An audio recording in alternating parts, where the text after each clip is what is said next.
Le goût d'entreprendre. Une émission proposée par Doris Pradal en partenariat avec la Caisse d'épargne, la Banque des entreprises et des professionnels de Midi-Pyrénées. Bonjour à tous et merci de nous rejoindre pour le goût d'entreprendre sur Radio Présence. Comment fonctionne une entreprise de transport ? Les camions sont-ils trop nombreux sur les routes ? Comment évolue la réglementation ? De la manutention à la livraison, les métiers sont variés dans le secteur de la logistique et des transports. Et pourtant, vous allez l'entendre, on peine à recruter. Pour en parler, Jean-François Brou, il est à la tête de RSO, routier du Sud-Ouest à Toulouse. Il est notre invité. RSO pour Routier du Sud-Ouest est une société familiale créée il y a 70 ans par vos parents. Votre entreprise compte aujourd'hui 80 salariés. Bonjour Jean-François Brou. Bonjour. Vous êtes le dirigeant de l'entreprise et vous êtes très impliqué dans votre secteur d'activité, dans votre métier, puisque vous cumulez de nombreux mandats dans des organisations professionnelles. On va en parler. Alors 70 ans dans le transport, ça compte. Quel est votre cœur de métier aujourd'hui ? Que faites-vous chez RSO, Routier du Sud-Ouest ? Eh bien, écoutez, une entreprise de transport, en effet, il y a beaucoup de types d'entreprises de transport.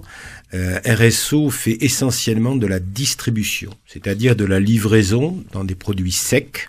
Alors, les produits secs, c'est ce qui n'est pas produit frais, ce qui n'est pas vrac. Vous savez, les vracs, c'est des liquides, c'est des pulvérulents, etc., des produits, comment dirais-je, en vrac. Ouais. Et nous, c'est du conditionné, et c'est conditionné sur des palettes.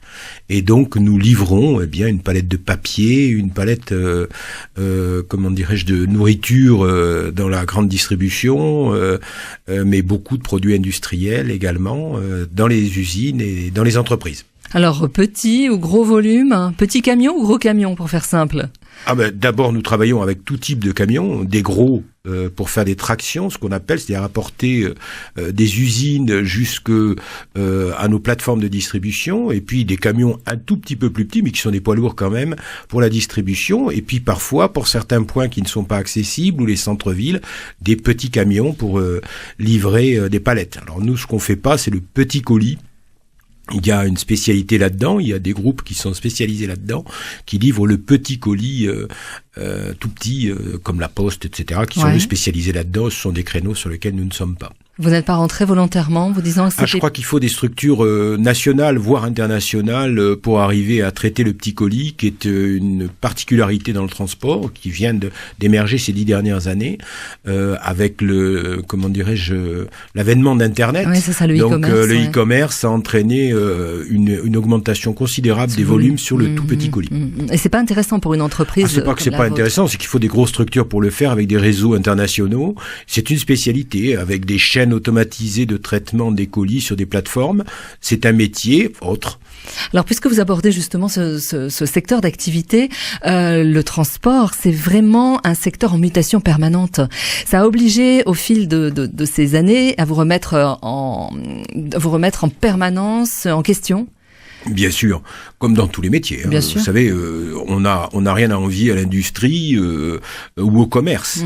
On parlait du e-commerce, c'est une révolution aussi dans le domaine de la commercialisation. Eh bien, dans notre métier, on s'adapte aux besoins de l'industrie, avec le just-in-time, vous savez, c'est-à-dire la livraison, le non-stock et la livraison en temps réel immédiatement. On a besoin des marchandises avant de les avoir commandées. C'est la même chose pour le e-commerce d'ailleurs. Les industries, les industriels, les commerçants, mais les particuliers aussi, ont besoin des marchandises tout de suite. Donc il faut aller vite. C'est ça. Il faut être fiable. À l'image de notre société, oui. Tout à fait. Mais vous savez, quand vous commandez sur Internet, ceux qui commandent sur Internet, enfin moi j'en suis aussi, quand on commande, on a envie d'avoir le produit tout de suite.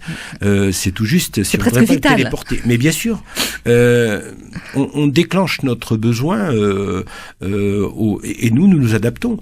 Nous ne faisons que répondre à un besoin. Vous savez, on parle des camions. Tout à l'heure, vous parliez trop de camions. Mais attendez, s'il y a des camions, c'est parce qu'il y a un besoin. C'est parce qu'il y a des gens qui ont besoin d'avoir des produits, que ce soit des industriels, des commerçants ou des particuliers. Bien sûr. Ils ont besoin d'avoir leurs produits et de les approcher des sites de production jusqu'aux sites de ce qu'on appelle de destruction ou de consommation. Et donc, nous ne faisons que répondre à un besoin. Alors, ce besoin de flexibilité de performance, de fiabilité, aujourd'hui c'est la route qui l'a le plus.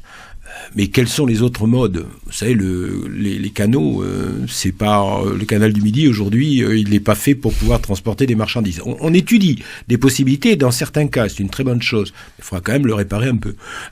En ce qui concerne le rail, c'est un autre problème, et c'est vrai que le rail peut répondre dans certains cas à certains besoins, mais pas à tous.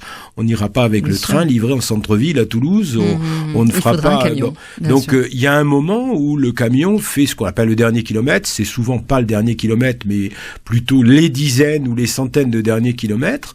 Et puis, il y aurait la possibilité de faire du rail. Le problème, c'est que le rail est aujourd'hui un outil qui est très lourd en investissement, qui est très compliqué. Et en plus, je vois les difficultés, je siégeais à Eurosud Transport ce matin, les difficultés qu'on rencontre aujourd'hui pour monter des nouvelles lignes ferroviaires ou pour améliorer les lignes que nous avons, on est bloqué par les écologistes, et donc aujourd'hui, il faut savoir que qui bloque le développement du rail ?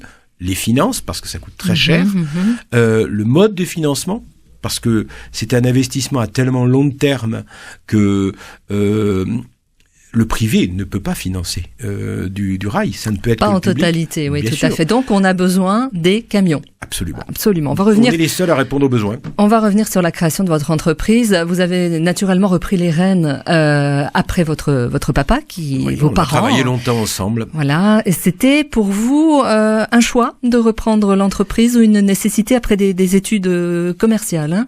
Oui, je suis issu de l'école supérieure de commerce de Toulouse, qui s'appelle TBS maintenant.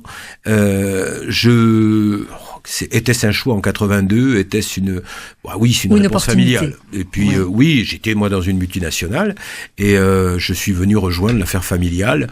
Je dirais que c'est peut-être par vocation et puis par solidarité familiale aussi. C'est bien de travailler en famille. Alors le terme entreprise familiale a pris tout son sens puisque vos enfants travaillent également avec vous. Bien sûr, mes 3 enfants, ma femme travaillait avec moi et maintenant mes 3 enfants travaillent avec moi. C'est l'implication de la famille tout entière. Vous arrivez à décrocher ? Écoutez, oui, on y arrive, pas toujours. Vous voyez, j'étais avec mes enfants dimanche midi, on était tous les 4 ensemble, ma femme était avec nous, et oui, on parle un peu boulot, il faut le dire, mais on essaye de le faire dans un autre état d'esprit que quand on est au charbon, comme on dit, donc, mais c'est vrai que c'est important pour une famille d'avoir une entreprise, c'est toute une... Mais vous savez, en plus l'état d'esprit dans nos entreprises, dans nos PME, c'est familial au sens large du terme. On élargit la famille. On a un état d'esprit vis-à-vis de nos salariés. On parlera d'éthique peut-être tout à l'heure, mais on a un état d'esprit qui est aussi un peu familial. Vous êtes quel type de manager ? De chef d'entreprise, vous êtes proche ? Moi, je suis plutôt passif et je suis là pour... J'explique souvent à mes collaborateurs et aux cadres en particulier que je suis là pour les aider quand ils savent pas faire. Donc, je suis pas très directif. Je suis là en appui technique. Voilà comment je vois mon type de management. On le disait il y a quelques instants, le monde des transports, c'est un secteur en mutation permanente, en évolution, remise en question.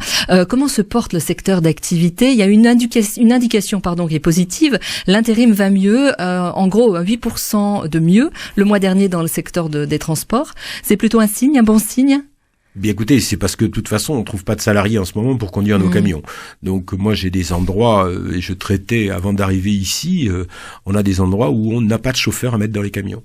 Donc on est dans un métier en carence totale de salariés. Alors c'est un métier qui pourrait être considéré comme difficile, mais enfin nos camions sont quand même confortables. C'est vrai qu'il faut les décharger, il faut agir, c'est un métier manuel, mais c'est un métier tout à fait honorable où on pilote. Un camion, un ensemble routier, un tracteur pour une semi-remorque, ça vaut 100 000 €. C'est une sacrée machine-outil.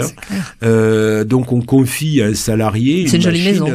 Voilà, on confie à un salarié une machine qui est assez, en plus, moderne, très électronique, très évoluée au niveau des technologies, au niveau de la pollution également. Il faut savoir que les camions ont beaucoup plus évolué que les voitures dans le domaine de la pollution et de la production de CO2. Il y a une évolution, on est aujourd'hui en Euro 6, ce qu'on appelle, c'est le 6e niveau de normes anti-pollution sur les camions, et c'est une véritable révolution par rapport à il y a 15 ans, nos camions polluent 3 ou 4 fois moins, peut-être même plus. Et vous ne trouvez pas de chauffeur, vous peinez à recruter, ça vient de la formation ou du manque d'envie des gens de travailler dans Peut-être de l'image. On n'a pas une très bonne image, on n'a pas su travailler notre image, et donc c'est vrai que ça peut être un problème. Il faut travailler là-dessus. Je crois. On est là pour ça. On se retrouve dans un instant.